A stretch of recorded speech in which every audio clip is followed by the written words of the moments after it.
So, dear student, we will go ahead and our next chapter will begin with social stratification and mobility. ठीक है?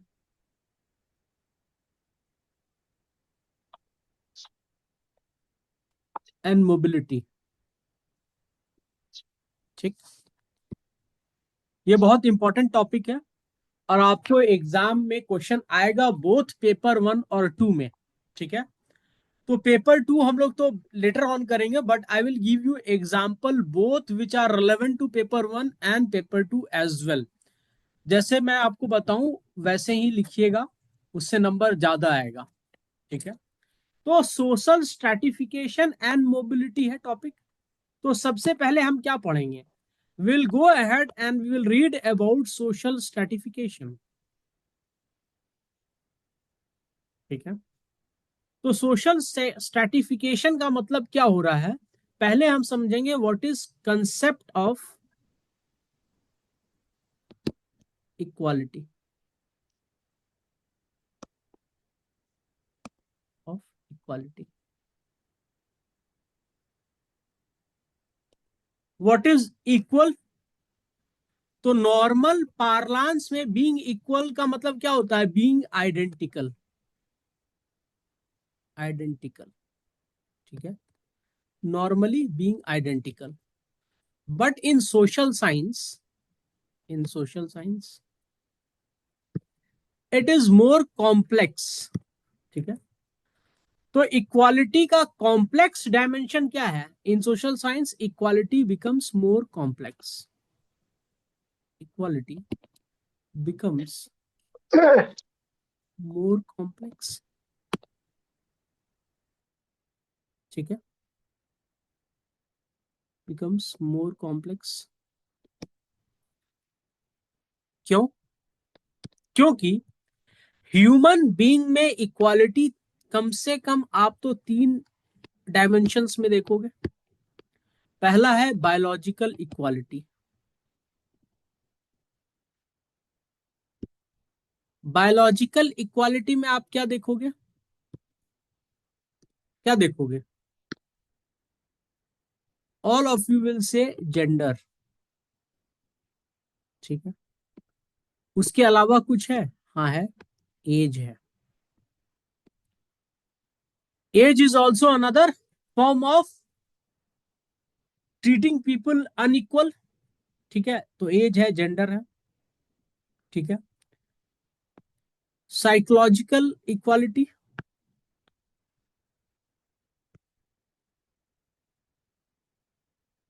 Psychologically क्या क्या dimension है? तो degree of motivation. आपका motivation strong है civil servant बनने का, तभी तो आप 40 क्वेश्चंस एक दिन में कर पाए. तो it is also about how psychologically you are motivated to clear your civil services examination. दूसरा क्या हो सकता है? Economical scale. Economically, so economically जब हम सोशल साइंस में पढ़ रहे हैं तो हम यहां पर देखेंगे skill set. Different skill set will get different kind of ranking in society. So therefore, at least as of now, you have understood in sociology, equality does not means becoming identical. ठीक है, it has various other dimensions. And why equality has come up as a concept? It is a very recent phenomena. Equality as a concept is very recent phenomena. It has come out in social context because of Marxist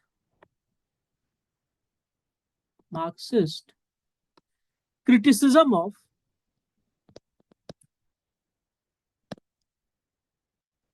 capitalist society और capitalistic mode of production.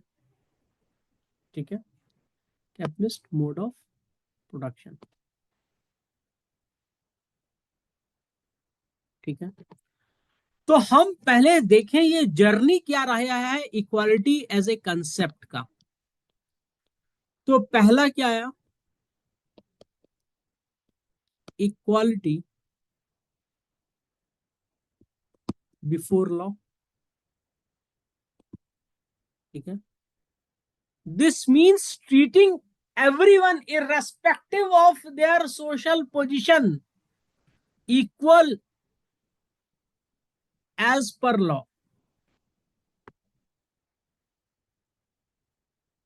treating the citizen equal as per law। दूसरा क्या आया धीरे धीरे, political equality. एक बात बता दूं, इंडिया अकेला कंट्री है जिसमें पॉलिटिकल इक्वालिटी हर किसी के लिए एक साथ आया। That means all the people have right to participate in election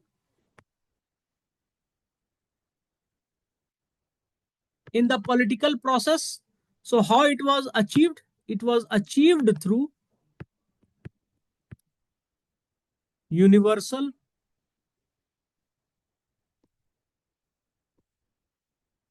adult franchisee। यहां तक किसी को कोई डाउट है तो बताओ। Equality before law and social political equality, यहां तक समझ में आया। इक्वालिटी का ये कंसेप्ट इवॉल्व हुआ, फिर आया मार्क्स, मतलब आए मेरे तो दादाजी हुए। ठीक है, कार्ल मार्क्स, और उनके साथ आया Marxist criticism of capitalism.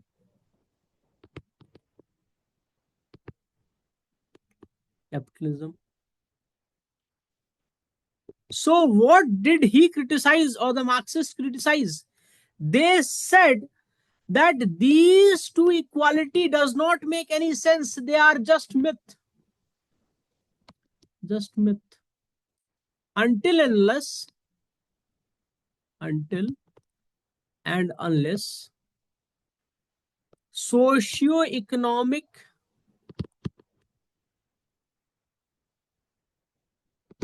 equality is achieved। और यहीं पर नहीं रुके मेरे दादाजी के वंशज लोग, उन्होंने एक हाथ आगे बढ़ के बोला जेंडर इक्वालिटी भी होना चाहिए। Why gender equality? Because there are certain privilege which has been enjoyed by the men alone, and that is very discriminatory against women। So such discrimination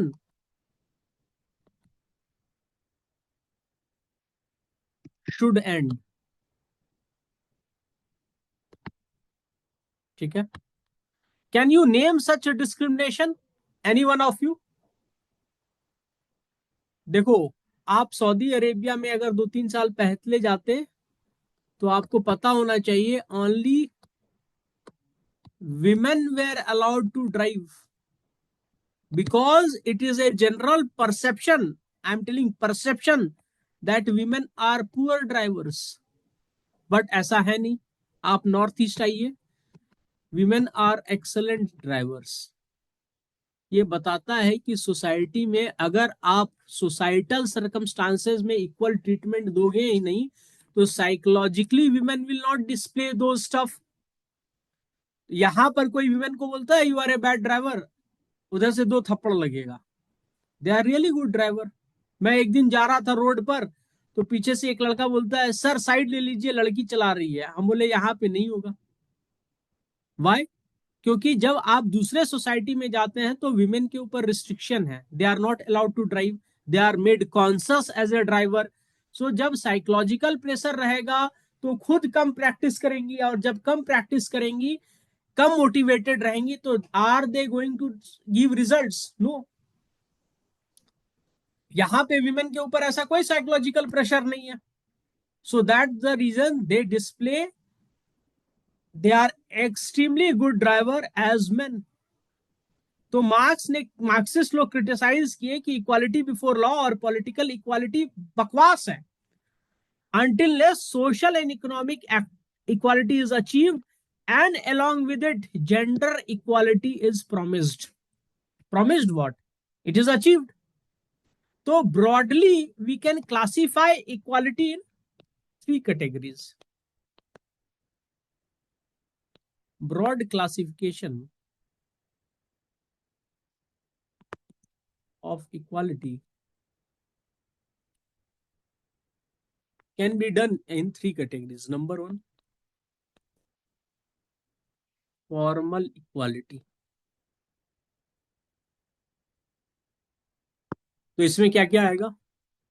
इसमें आएगा इक्वालिटी बिफोर लॉ, लॉ, और B political equality. ठीक है, ये formal equality हो गया. Second classification क्या है? What is your second classification? So the second classification is equality of opportunity. Why this is needed? Because not everyone is beginning from the same line. कोई race start होगा तो सबको same line से start करने के लिए दिया जाएगा ना, पर ऐसा हो नहीं रहा है. Why? Because the inherent qualities in any individual need to be cherished, and these quality inherent quality needs to be cherished in any individual. तो इसको चेरिश करने के लिए क्या है? बढ़िया स्कूल मिलना चाहिए. ठीक है, बढ़िया फैमिली, मतलब फैमिली का सपोर्ट मिलना चाहिए. Parents should be taken well care of होना चाहिए. ठीक है, they should get same facility.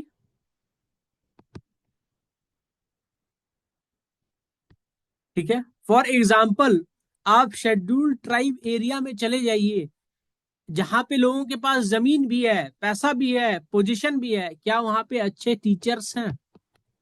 नहीं है. क्या वहां पे सोशियो इकोनॉमिक फैक्टर्स उतना वेल डेवलप्ड है? Are there good roads?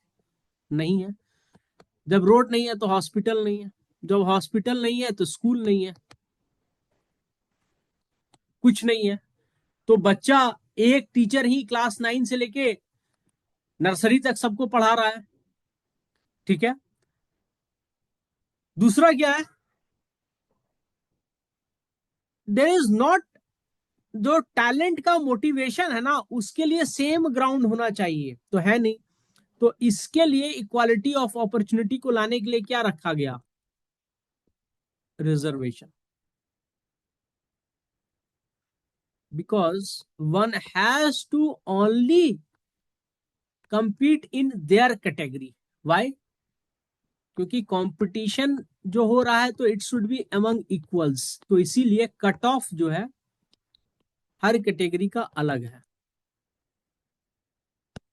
ठीक है, पर ये बेनिफिट अरुणाचलीज को क्या स्टेट में मिल रहा है? नहीं मिल रहा है, क्योंकि यहां पर सब कोई वैसे ही टीचर्स, वैसे ही एपैथी ऑफ सिस्टम्स को झेला है. और आप सबके पास जमीन है, यहाँ पे कैपिटल तो है, सोशल स्टेटस सबका बराबर है. राइट. थर्ड है आपका इक्वालिटी ऑफ आउटकम. इसका मतलब all should be rewarded equally. All should be rewarded equally. Is it possible? ऐसा कौन बोलता है? ऐसा दादाजी मार्क्स बोलते हैं. तो ये इनका क्रिटिसिज्म भी है. ठीक है, इसको क्रिटिसाइज किया गया है. मैं काटने के लिए बता रहा हूं, ऐसा नहीं कि आप एग्जाम में जाके काट देंगे. कुछ लोग हैं ऐसे जो कर सकते हैं, ठीक है। Be attentive in class. तो इक्वालिटी ऑफ आउटकम को क्रिटिसाइज किया गया है मार्क्स का, वो बाद में हम लोग देखेंगे। How many have you failed to understood anything over here as of now, kindly question. किसी को कोई डाउट है?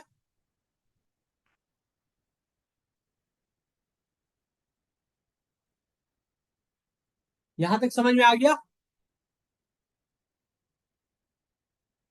ठीक है, हम लोग ने देख लिया इक्वालिटी के बारे में। अब इनइक्वालिटी के बारे में समझेंगे। People by chance are different, we as human being by birth by chance are different. ये हमारे हाथ में थोड़ी ना है, चांस डिफरेंट, ठीक है। when these differences are when these differences are socially evaluated,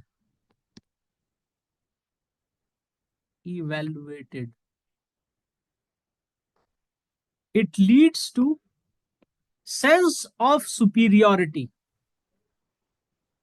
or socially evaluated, it leads to ranking. इस रैंकिंग में क्या होता है? Something is treated as superior and something is treated as inferior, ठीक है। For example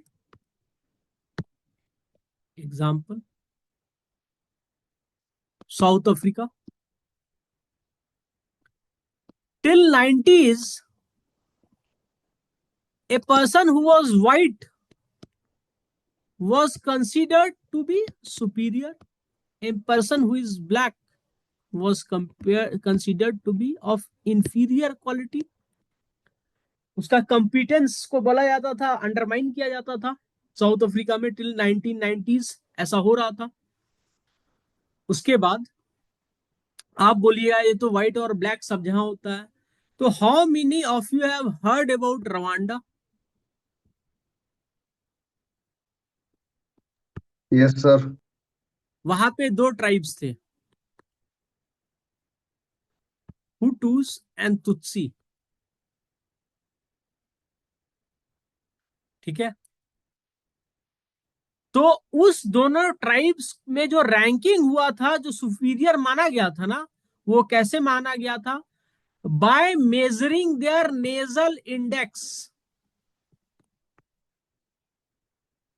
ये British anthropologist ने किया था। मतलब जिनका नाक नैरो है, ठीक है, और जिनका नाक ब्रॉड है, तो नैरो नाक वाले को सुपीरियर माना गया था। ह्यूमन बींग है ना, sense of social superiority ranking किसी भी चीज पे कर सकता है। आप लोग बोलोगे कि इंडिया में हम लोग को रेशियली डिफरेंशिएट किया जाता है, बात सच है। पर चाइना में अगर कोई पहुंच जाए तो चाइना में हर कोई मंगोलाइड है, पर फिर भी वहां पर इक्वल ट्रीटमेंट नहीं है। वाई? ह्यूमन बींग्स, ठीक है। जो आपके हैन पॉपुलेशंस हैं, ये भी मंगोलाइड है। जो आपका यूघुर पॉपुलेशन है, ये भी मंगोलाइड है। जो आपका तिब्बतियन पॉपुलेशन है, ये भी मंगोलाइड है। But all of them are treated differently. वो छोड़ दीजिए, मैं अरुणाचल प्रदेश में आता हूं, ठीक है। यहां पर सब मंगोलाइड है, सारे ट्राइब। पर मैं किसी को बोलूंगा कौन ट्राइब सुपीरियर है, तो जल्दी जल्दी लोग हाथ उठाएगा, मेरा ट्राइब, मेरा ट्राइब, मेरा ट्राइब, ठीक है। उसमें भी बात छोड़ दीजिए, सिर्फ 5 ट्राइब्स को उठाते हैं, जो किसके, उनके पापा कौन है? अबू तानी। इसमें भी तो लोग अपने आप को सुपीरियर और इंफीरियर बोल रहे हैं, है ना। तो जब सोशल इनइक्वालिटी कैसे जन्म लेता है? When we evaluate few things socially, and how the social evaluation is done? We evaluate few things socially, socially. And how this social evaluation is done? It is done on biological, it is done on psychological,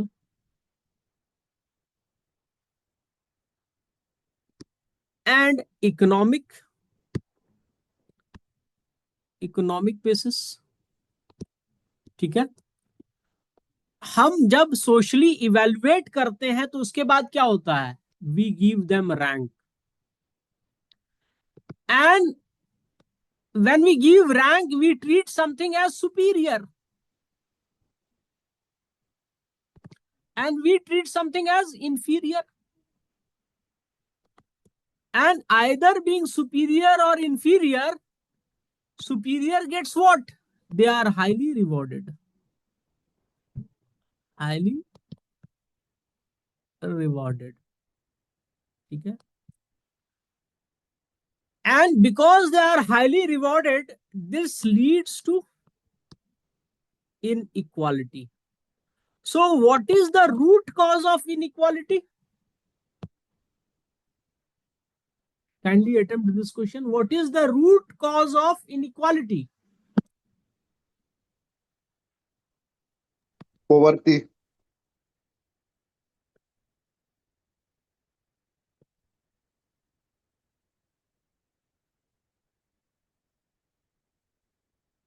Social evaluation is the root cause of inequality. Sociology का class है, GS3 नहीं है या GS1 नहीं है कि poverty बोल दिए।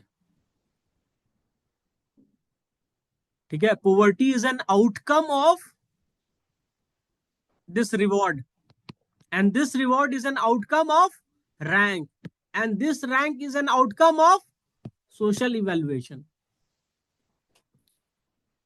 समझ में आया? सोशोलॉजी में what is the root cause of inequality? Social evaluation is the cause of inequality. Evaluation बोल रहे हैं, इवोल्यूशन नहीं बोल रहे हैं। इवेल्युएशन का मतलब क्या होता है? रैंक देना।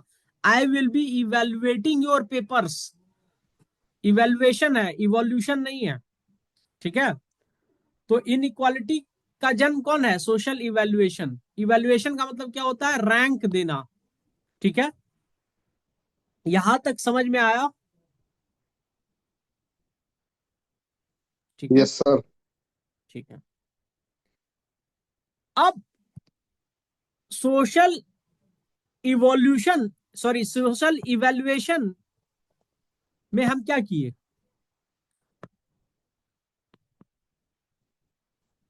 We gave ranks. ठीक है। And this rank created inequality. जब हम रैंक दिए तो हमने रिवार्ड दिया। Reward was in the form of wealth, Prestige,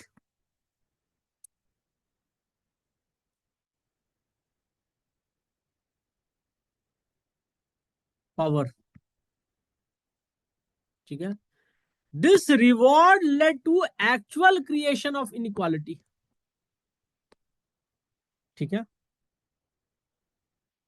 तो मैंने आपको क्या बोला है? Social evaluation has provided rank. Rank to whom? Individual.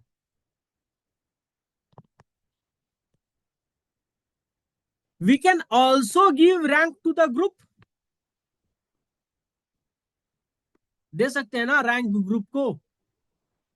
अभी मैं आपको अकेले में अगर क्लास पॉज करके पूछूं फोन लगा के कि भाई रैंक करो तो कौन सा ट्राइब सबसे ज्यादा इन्फ्लुएंशियल है पांचों ट्राइब में, तो आप रैंक कर दोगे, भले यहां पे एक्सेप्ट करो या नहीं करो। ठीक है। तो when we give social evaluation to a group, it is called as, it creates a hierarchy, so this is called as social stratification. यही है आपका सिलेबस। समझ में आया या नहीं आया?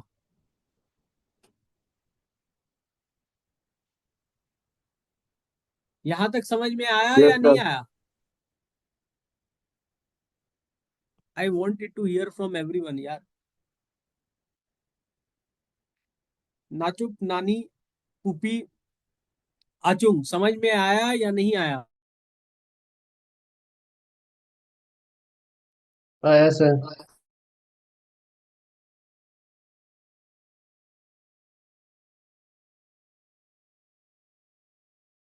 पुपी, are you able to understand? समझ में आ रहा है? ठीक है, आगे बढ़ते हैं।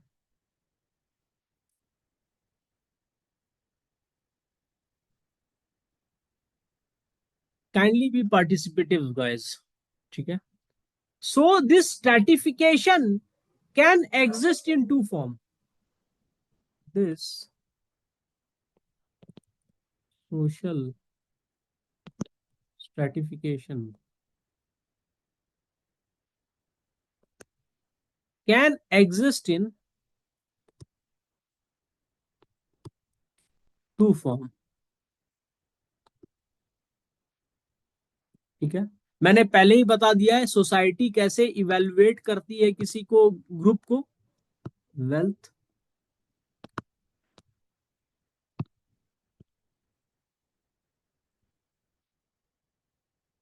Thank you Pupi. वेल्थ, ठीक है, पावर, प्रेस्टीज।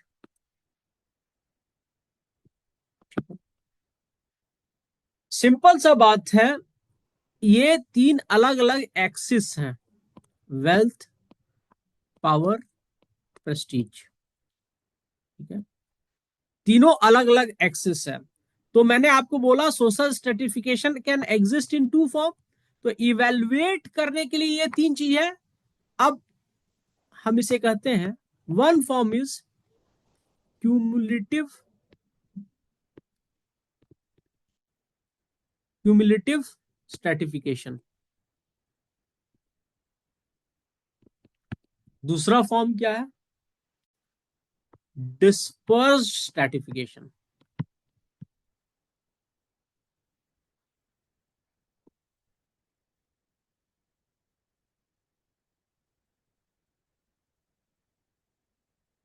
मतलब यहां पर जो तीन रिवॉर्ड, ये क्या है, three reward which society gives you, wealth, power and Prestige. तो क्यूमुलेटिव स्ट्रेटिफिकेशन में क्या होता है, जब आपके ग्रुप को तीनों अवार्ड में सेम लेवल पर रखा गया है, तो that is known as cumulative stratification और क्यूमुलेटिव इनइक्वालिटी, क्योंकि हम इनइक्वालिटी पढ़ रहे हैं। इनइक्वालिटी, फॉर एग्जाम्पल एससीज इन इंडिया, ठीक है, उनको वेल्थ में सबसे नीचे है, पावर भी कुछ नहीं मिला है, प्रेस्टीज भी कुछ नहीं मिला है। तो इसका मतलब क्या हुआ, they are suffering from cumulative inequality. That means they are least in terms of wealth, they are least in terms of power, they are ranked least in terms of prestige। ठीक है, डिस्पर्स स्ट्रेटिफिकेशन क्या होता है, those who are ranked high on one axis and do not enjoy similar rank on another axis।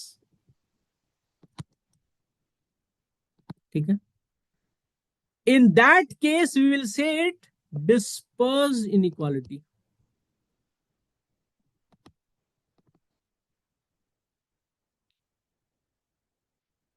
ठीक है, for example there are certain OBC caste, they have enormous wealth, wealth बहुत ज्यादा है। ठीक है, पावर भी बहुत ज्यादा है। ठीक है, पर कास्ट सिस्टम में उनको प्रेस्टीज नहीं दिया गया। Because of this condition, dispersed stratification or dispersed inequality, what will happen, this will give rise to conflict। क्योंकि यहां पर इनके पास वेल्थ ही नहीं है, पावर ही नहीं है, प्रेस्टीज भी नहीं है, तो ये कैसे लड़ेंगे? इनके पास वो कंडीशन ही नहीं है कि लड़ाई किया जाए। पर डिस्पर्स स्ट्रैटिफिकेशन में क्या है, ओबीसीज के पास वेल्थ भी है, पावर भी है, तो कंफ्लिक्ट होना ही होना है। किसके लिए? हमको चाहिए इज्जत। ठीक है, तो ये कंफ्लिक्ट इनहेरेंट है यहाँ पे।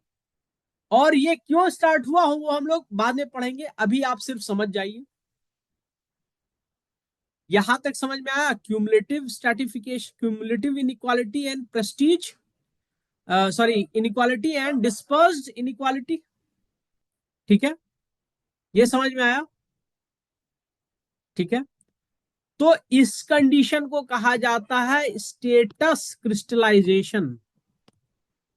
स्टेटस क्रिस्टलाइजेशन, हमारा जो स्टेटस है वो टस से मस नहीं हो सकता है।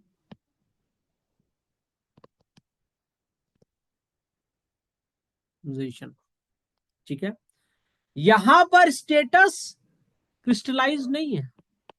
क्यों नहीं क्रिस्टलाइज है? क्योंकि ओबीसी हो सकता है किसी सर्टेन एरिया में बहुत वेल्दी हो, बहुत पावरफुल हो, and because of their power and wealth they are getting prestige also, but when they move out from that area to some other area, वहां पर उनको वो प्रेस्टीज नहीं मिलता है। तो इसको कहते हैं स्टेटस इनकंसिस्टेंसी। इनकंसिस्टेंसी, ठीक है, and this gives rise to conflict. क्यों होता है? देखो, दोनों का रीजन है। दलित, ये क्या है? इनका क्यूमुलेटिव इनइक्वालिटी है।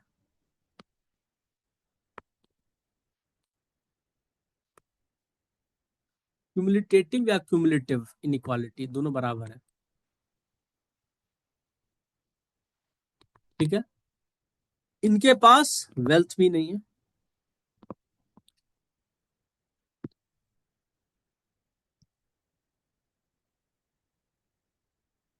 वेल्थ भी नहीं है, पावर भी नहीं है,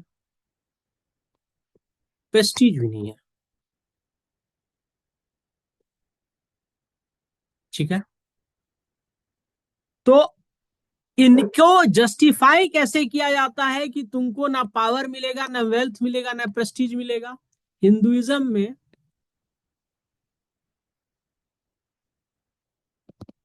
इनको जस्टिफाई किया जाता है, इट्स थ्योरी ऑफ कर्मा। ये उल्लू बनाने का मंत्र था। ठीक है, तो थ्योरी ऑफ कर्मा में क्या है? Your present circumstances is an outcome of your deeds done in last life, last birth. ठीक है, तो जो ये प्रेजेंट कर सर्कमस्टांसेस है तुम्हारा, उसके लिए क्या है रिस्पॉन्सिबल? योर लास्ट बर्थ, उसमें जो डीड की हो। Can that be changed? That can not be changed. जब चेंज नहीं किया जाता तो आप एक्सेप्ट कर लेते हो कि हमको ऐसे ही विदाउट वेल्थ जीना है, हमको विदाउट पावर जीना है, विदाउट प्रेस्टीज जीना है। ठीक है, तो इसको कहते हैं स्टेटस क्रिस्टलाइज्ड।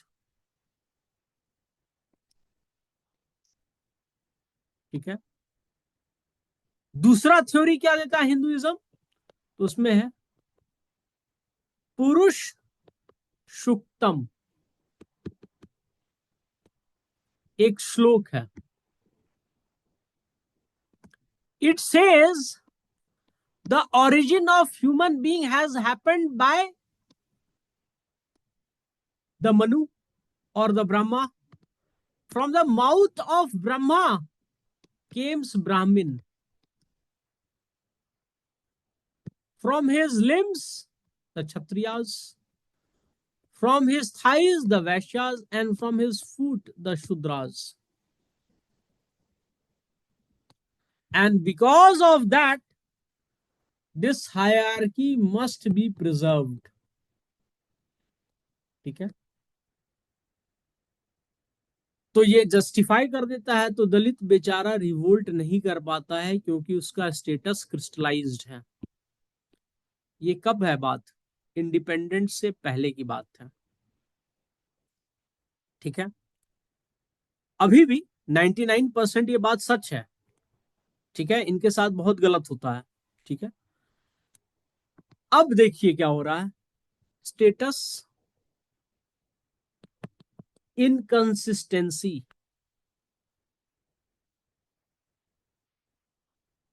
आप दलित के केस में ही देख लिए, तो पॉलिटिकल इक्वालिटी है।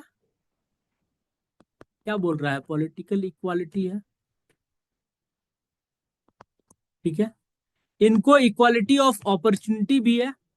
ठीक है, तो जहां पे पॉलिटिकल इक्वालिटी मिल गई है, इक्वालिटी ऑफ अपॉर्चुनिटी भी मिल गई है, तो ये नहीं बोलेंगे कि भाई हमको कॉन्स्टिट्यूशन भी राइट दे रहा है बराबरी का, हमको इक्वालिटी ऑफ अपॉर्चुनिटी भी है, तो अब मेरे पास आ गया है पावर, अब मेरे पास आ गया है वेल्थ, और तुम कहते हो प्रेस्टीज नहीं देंगे, हम लेके रहेंगे प्रेस्टीज। ठीक है, तो this leads to what? Status inconsistency, and that's the reason post constitution has came into power, India has become democracy, the caste conflict has risen.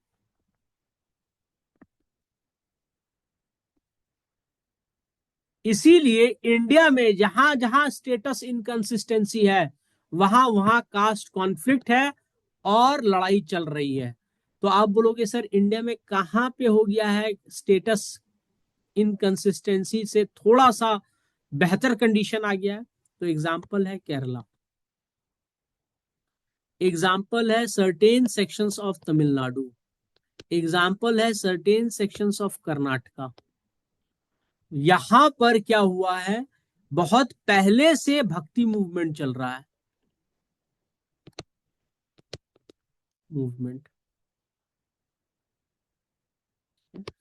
To certain extent among a section of Maharashtrians, Goans, अलग अलग कारणों से महाराष्ट्र में, जैसे शिवाजी, तो शिवाजी का role model सिर्फ यही लेना है कि वो हिंदू राजा थे, मुस्लिम से लड़े, ऐसा कुछ नहीं है। वो तो प्रेजेंट सर्कमस्टांसेस में लोगों को बता रहे हैं। Shivaji militarise the entire society. जो शेड्यूल्ड कास्ट जिसे हम दलित कह रहे हैं आज, उस जमाने में लोग कहते थे दे आर अनटचेबल्स, अभी भी मानते हैं बहुत लोग। तो शिवाजी ने उनको बोला नहीं, you will be also my army personnels.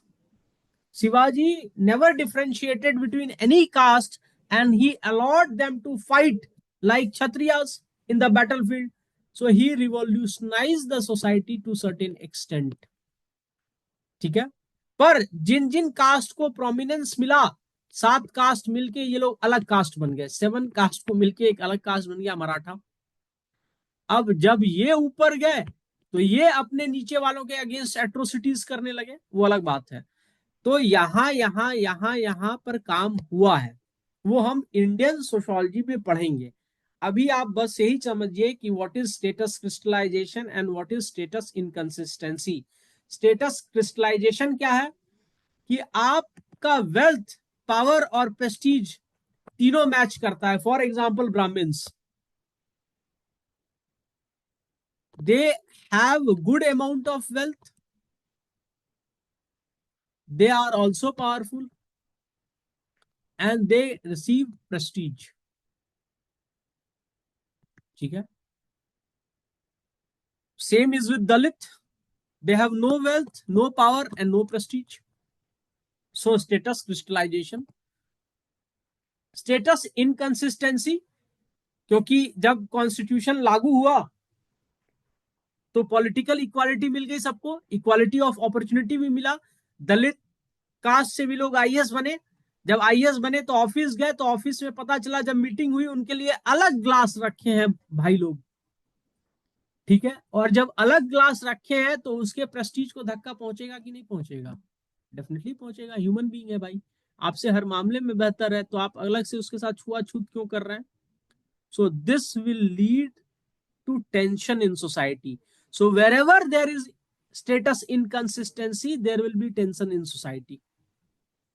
ठीक है, यहां तक समझ में आया या नहीं आया?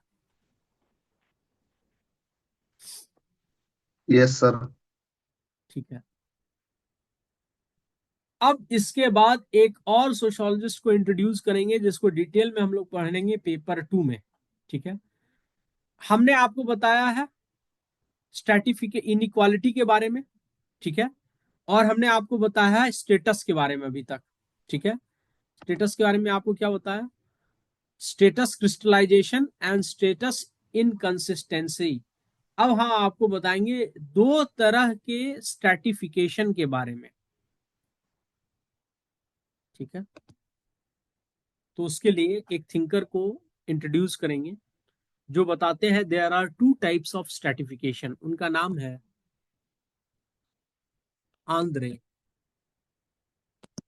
बेतली. इनको आंद्रे बेते कहते हैं, स्पेलिंग बेतली लिखा जाता है. His name is Andre बेते. Any idea ये कहाँ के सोशोलॉजिस्ट हैं?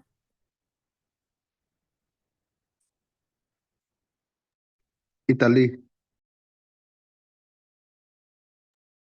देखो, ये इंडियन सोशोलॉजिस्ट है. ठीक है, इन्होंने इंडिया में फील्ड स्टडी किया है. ठीक है, he is an Indian sociologist and we will read about him in detail in Indian sociology part 2. ठीक है, but definitely he is a European. ठीक है, but he has done his extensive work in India. ठीक है, तो Andre बेते ने बताया कि स्ट्रेटिफिकेशन दो तरह का होता है. There are two types of stratification. ठीक है, क्या क्या होते हैं? नंबर 1, हार्मोनिक्स सिस्टम जन्म देता है एक तरह के स्ट्रेटिफिकेशन को, और दूसरा है डिसहार्मोनिक सिस्टम. तो हार्मोनिक सिस्टम क्या है? हार्मोनिक सिस्टम है, देखो अब हम सोसाइटी को जब रैंक करते हैं तो हम क्या करते हैं? सोशल इवोल्यूशन इवेल्युएशन करते हैं. जब हम सोशल इवेल्युएशन कर रहे होंगे तो हम सोसाइटी के वैल्यू के आधार पर करेंगे ना. तो अब जनरली क्या है हार्मोनिक सिस्टम के बारे में? Where the norms and values, where the norms and values of society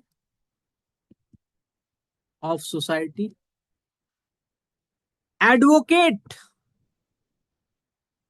advocates and legitimizes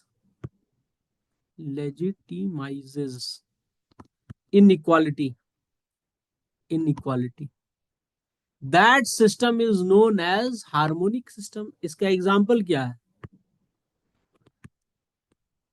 Hindu society और the Indian society in traditional times. Indian society in traditional times, ये मैं नहीं आंद्रे बुद्ध कहे हैं. इसका मतलब कि इंडियन सोसाइटी में पहले था अभी नहीं है. ये आंद्रे बेते ने बोला है क्योंकि जब इन्होंने कास्ट को डिटेल में पढ़ा तो इनको समझ में आया कि ये इतना भी आसान नहीं है जैसा बता दिया गया है. ब्राह्मण, क्षत्रिय, वैश्य, शूद्रज एंड अतिशूद्रज, अनटचेबल्स, ये इतना भी आसान नहीं है जैसे बता दिया गया. जब हम पढ़ेंगे तब समझ में आएगा.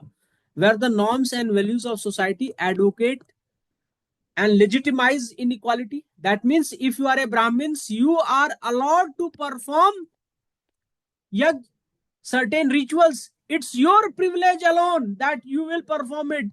Who says it? The Vedas. जब आप डिटेल में पढ़ेंगे ना तो ऋग वेद में जो ये श्लोक ऐड है, ये आफ्टर 1000 years ऑफ ऋग वेद लिखने के बाद उसको अपडेट करके ऐड किया गया है. That means the original Vedic society there was no caste system. ठीक है, कैसे वेरीफाई किया गया है? क्या नाम है उस बुक का? जिंद अवेस्ता के थ्रू। ठीक है, उसके अलग अलग वर्षन मिले हैं, वहां पे ये मेंशन नहीं है। और ऋग्वेद के भी अलग अलग वर्षन्स में कहीं कहीं मेंशन है। So it has been said that it was done later on and it became status crystallized. ठीक है। दूसरा क्या थ्योरी है हिंदुइज्म का? कर्मा थ्योरी। ये भी जस्टिफाई करता है कि ये आपके पिछले जन्म का काम है।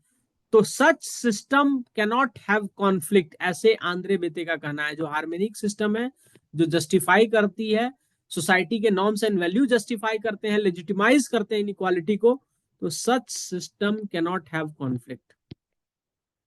पर इंडिया में तो कॉन्फ्लिक्ट है, बाद में पढ़ेंगे। तो हार्मोनिक सिस्टम हार्मनी में है, such system does not have conflict. Disharmonic system, disharmonic system. ठीक है, मैं 2 मिनट का ब्रेक लूंगा, मेरा खुद का एनर्जी खर्च हो रहा है। Give me break. Shall we?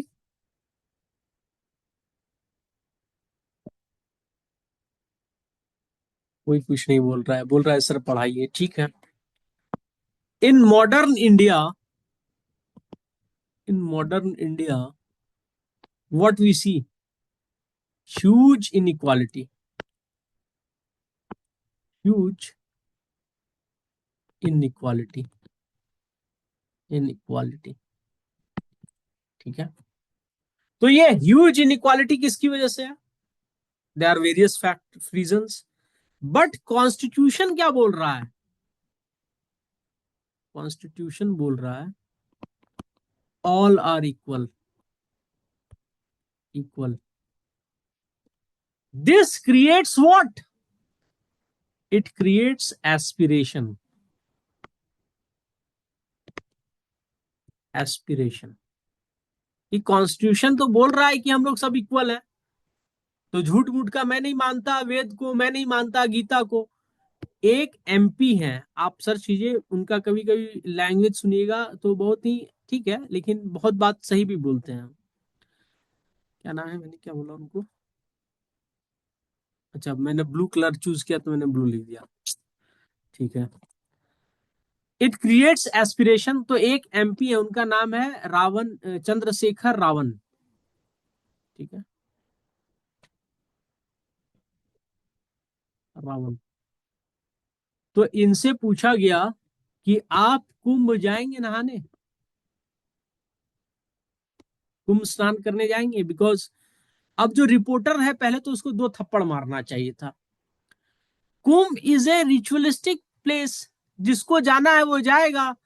ये मेंबर ऑफ पार्लियामेंट है, इससे पूछो ना कि आप क्या काम कर रहे हैं नहीं कर रहे हैं। तो रिपोर्टर भी यही प्रमोट कर रहा है। तो इन्होंने बोला कि मैंने पाप थोड़ी ना किया है जो मैं कुंभ जाऊंगा, कुंभ में तो पाप धोने जाते हैं। तो वो रिपोर्टर यही नहीं रुका, वो पहुंच गया सीधे के सीधे शंकराचार्य के पास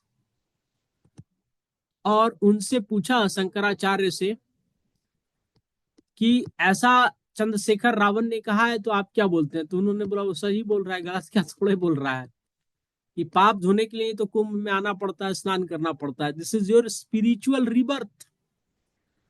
फिर उसके बाद इनको अपने धर्म को भी ठहराना था, तो इन्होंने बोला कभी कभी पाप अनजाने में भी होता है। तो you are not aware that you have done a mistake, so you should go and take a dip. तुम एज एन एनलाइटेंड सिटीजन तुम क्या बोलोगे?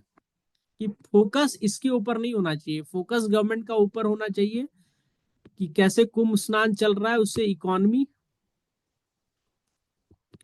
कैसे आ रहा है, लोगों का सेंटिमेंट्स का ख्याल रखा जाए, इकोनॉमी से जनरेट किया जाए अपॉर्चुनिटी। ठीक है। और जो भी गवर्नमेंट ने वहां पे काम किया है वो सस्टेनेबल हो। ठीक है। पर चंद्रशेखर रावण ने ये स्टेटमेंट क्यों दिया कि हम पाप थोड़ी ना किए जो कुंभ जाएंगे? आप इस बात को समझिए। वाई? बिकॉज कोई कुछ भी कह दे कि ऋग्वेद में क्या है, हिंदू में सब इक्वल है, are in practice Hindus equal, equality है क्या प्रैक्टिस में? लोग बोलेगा सब सोसाइटी में प्रैक्टिस में इनइक्वालिटी है, उससे मतलब नहीं है। चंद्रशेखर रावण के केस में तो ये बात सही है कि in practice there is no equality. That's the reason he said that why I should go to Kumbh, and this he is able to say so because there is political equality in India, political equality, but we are yet to achieve social equality. To achieve social equality, the class which is represented by these kind of thoughts, they have become aspirationals. हमको नहीं मानना है ये status को कि तुम महान हो, तुम ब्राह्मण हो, तुम क्षत्रिय हो, तुम वैश्य हो, हमको नहीं मानना है। हमको मानना है कि हम भी तुम्हारी बराबरी कर सकते हैं। तो ये डिसहार्मोनिक सिस्टम है। ये क्यों आ रहा है? Because there is a conflict, and this conflict is why, because यहाँ पे स्टेटस क्रिस्टलाइज नहीं हो पाया है, स्टेटस डिस्पर्स्ड है। क्यों डिस्पर्स्ड है? क्योंकि हमारे यहाँ जो पॉलिटिकल सिस्टम है वो गारंटी कर रहा है कि आप इक्वल है, पर वैसी इक्वालिटी तो मिल नहीं रही है। तो that means in modern India the societal values are not advocating for inequality, and that's the reason caste based conflict has increased. यहां तक समझ में आया या नहीं आया?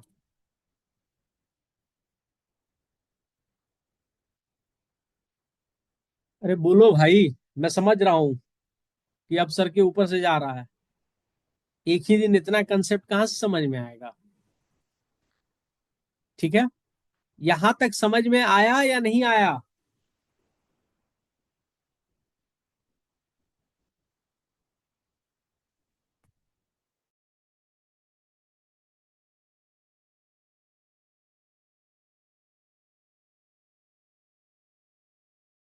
नानी, are you able to understand clear?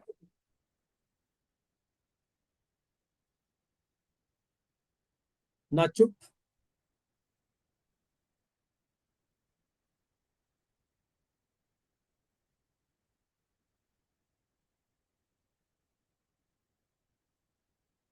ठीक है, अब इसके आगे हम लोग पढ़ेंगे थ्योरीज ऑफ स्ट्रैटिफिकेशन टुमारो। ठीक है, आज यहीं पर खत्म होता है with stratification and the concept of stratification, inequality, equality and stratification, तीन कंसेप्ट बताया हूं। ठीक है, और कल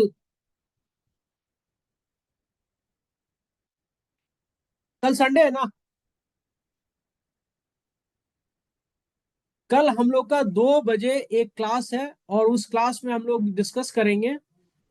2:30 बजे है, 2 बजे नहीं, 2:30 बजे है, 2:30 से 3:30 या 4 जाएगा। हम लोग डिस्कस करेंगे करंट अफेयर्स ऑफ जनवरी। ठीक है, whatever is in news. और अब हम लोग का स्टार्ट हो जाएगा keeping into account that you have to write your mains as well as your UPSC prelims. ठीक है, तो अब क्लास एंड किया जाए या कंटिन्यू किया जाए? एंड कर देता हूं। कल पढ़ेंगे, मंडे को हम लोग पढ़ेंगे थ्योरीज ऑफ स्ट्रैटिफिकेशन। ठीक है, थ्योरीज ऑफ स्ट्रैटिफिकेशन। और इसमें दो तरह का थ्योरी है। एक है कॉन्फ्लिक्ट। आपको पता है कॉन्फ्लिक्ट में कौन होगा?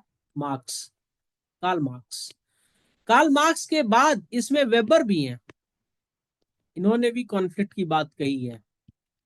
ठीक है, और दूसरा आपका फंक्शनल थ्योरी है,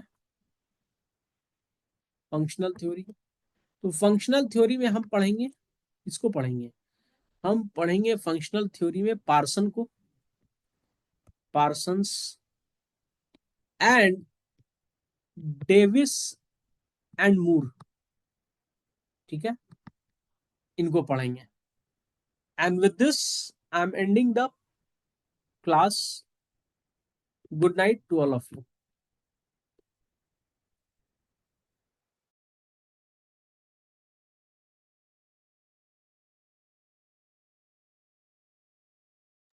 In case of any doubt, let me know.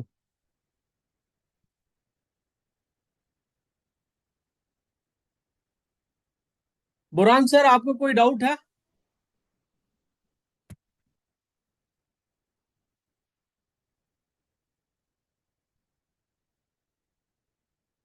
नानी, नो सर। कल कहोगे तो कल जो आपका करंट अफेयर्स होगा उसमें भी एक बार मैं बता दूंगा। पुपी, good night sir and everyone, thank you पुपी, गॉड ब्लेस यू। पक्का पक्का, ये वाला कर दूंगा। ठीक है, आज से आज जो 3 हुआ है तीनों कर दूंगा रिकॉर्डिंग।